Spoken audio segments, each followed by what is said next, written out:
Napriek tomu, že náš futbal čím ďalej, tým ďalej sa vzdialuje od svojho pôvodného účelu a čilské striebro patrí legendárnej minulosti, trenčianski fanúškovia sa nemôžu ponosovať. Ich mužstvo je obávaným súperom.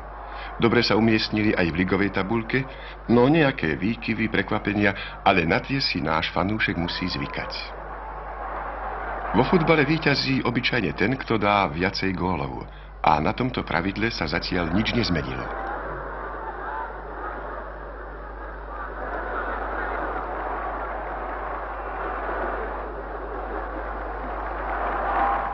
Trenčianski útočníci to dobre vedia. Prosím, a už je to tu.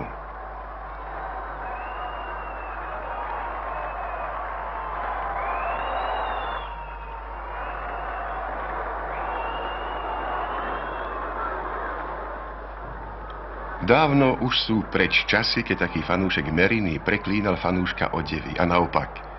Dnes tu sedia svorne vedľa seba a čakajú na gól svojho zlúčeného mužstva.